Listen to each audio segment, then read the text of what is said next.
புத்தகங்களை தவிர, வகுப்பறையில் சொல்லிக் கொடுக்கிற புத்தகங்களை தவிர, இந்த மாதிரி புத்தக கண்காட்சிகளோ வெளியிலோ வந்து ஒரு புத்தகங்களையும் அவர்களை வாங்குவதற்கு குடும்பங்கள் அனுமதிப்பதில்லை.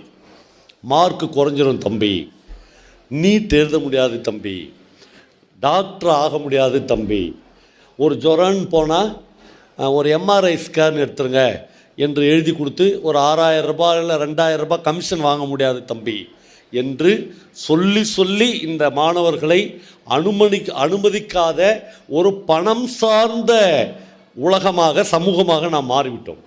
முழுக்க முழுக்க சுயநலம் மிக்கவர்களாக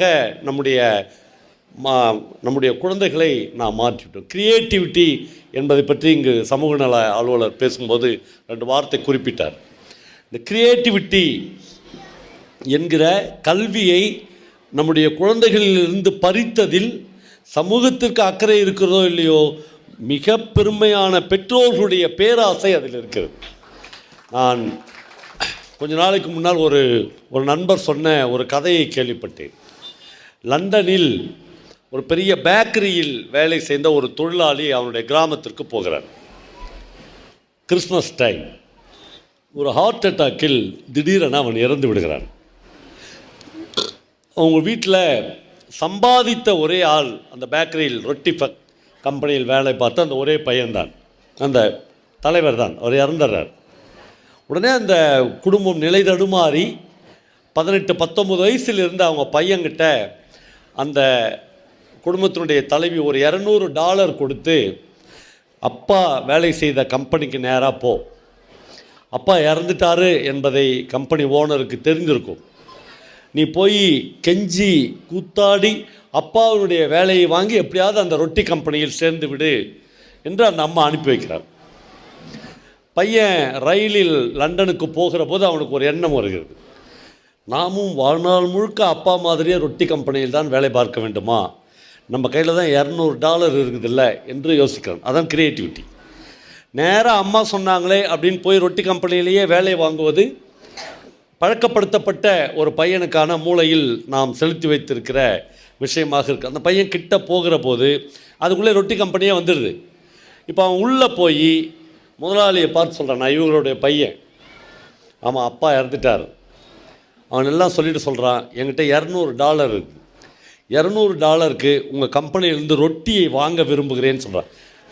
அஜெண்டா அது கிடையாது, அவன் அப்பா வேலையை வாங்கியிருக்கணும். ஆனால் அவன் சொல்கிறான், $200 என்கிட்ட இருக்குது, நான் ரொட்டி வாங்க விரும்புகிறேன் அப்படின்னு சொல்கிறான். அந்த ஓனர் $200க்கு பதிலாக $300க்கு இந்த பையனுக்கு ரொட்டி கொடுக்குறார். இவன் அந்த ரொட்டியை எடுத்துன்னு போய் ரயில்வே ஸ்டேஷனில் விற்கிறார். ஒரே நாள் இரவில் $400 சம்பாதிக்கிறார்.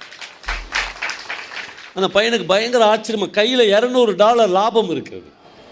அவன் அடுத்த நாள் $200 வச்சுக்கிட்டு இன்னும் $200 மட்டும் கம்பெனியில் எடுத்துன்னு போய் கொடுத்து $200 ரொட்டி கொடுங்கள் என்று வாங்கி ரொட்டியை விற்க ஆரம்பிக்கிறான். நண்பர்களே, அடுத்த கிறிஸ்மஸ் வர ஆரம்பித்து விட்டது. இப்பொழுது இந்த பையன் சொந்தமாக ஒரு சின்ன ரொட்டி கம்பெனி வைத்திருக்கிறார். அவன் கம்பெனியில் 20-30 பேர் வேலை பார்க்கிறார்கள். கார் வாங்கிவிட்டான். இப்போ காரில் வீட்டுக்கு போகிறான். அம்மா உனக்கு ஏது காரு என்று கேட்கிறார். அந்த பையன் சொல்கிறான், அம்மா நான் அப்பா செஞ்ச வேலையை செய்யலை, ரொட்டியை வாங்கி விற்க ஆரம்பித்திருக்கு. அம்மா சொல்கிறா, ரொம்ப தப்பு, நீ மிகப்பெரிய தப்பு பண்ணிட்ட, தயவு செய்து இந்த கார்லாம் எடுத்துன்னு போய் கம்பெனியில் விட்டுட்டு கம்பெனி ஓனர் காலில் விழுந்து நான் செஞ்சதெல்லாம் தப்பு, என்னை எப்படியாவது எங்கள் அப்பா வேலையில் சேர்த்துக்குங்க என்று இதெல்லாம் நம்மளுக்கு ஆகாது தம்பி என்று சொல்கிறார். ஒவ்வொரு கிறிஸ்மஸுக்கும் அந்த பையன் வீட்டுக்கு வருகிறான். அந்த கதையை எழுதுகிற அந்த கதாசிரியர் இப்படி தொடங்குகிறார். இப்பொழுது அந்த பையன் வீட்டுக்கு வரும்போது லண்டன் ஜனாதிபதி தேர்தலுக்கு மனு போட்டு விட்டு வருகிறார். அவனிடம் 20,000 பேர் வேலை பார்க்கிறார்கள். அப்பா வேலை செய்த அந்த ரொட்டி கம்பெனியை அவன் பர்ச்சேஸ் பண்ணி 2 வருஷம் ஆயிடுச்சு. இது எதுவுமே அம்மாவுக்கு தெரியாது. இப்போ வீட்டுக்கு போய் கொண்டு இருக்கும்போது அந்த பையனுக்கு ஒரு பயம் வருகிறது. கிறிஸ்மஸுக்கு அம்மாவுக்கு ட்ரெஸ் எல்லாம் வாங்கி கொண்டு போகிறோம். அம்மா என்ன சொல்ல போகிறார், இதெல்லாம் தப்பு, 2000 பேரை வேலையை விட்டு நிறுத்து, அப்பா கம்பெனியிலே போய் ரொட்டி சுடுறவனாக மாறு. இந்த ரொட்டி சுடுறவனாய் மாற்றுவதற்கான ஒரு வேலையைத்தான் தொடர்ந்து கல்வி என்கிற இந்திய கல்வி முறை செய்து கொண்டே இருக்கிறது. அபூர்வங்களை இந்த கல்வி முறை அனுமதிப்பதே இல்லை.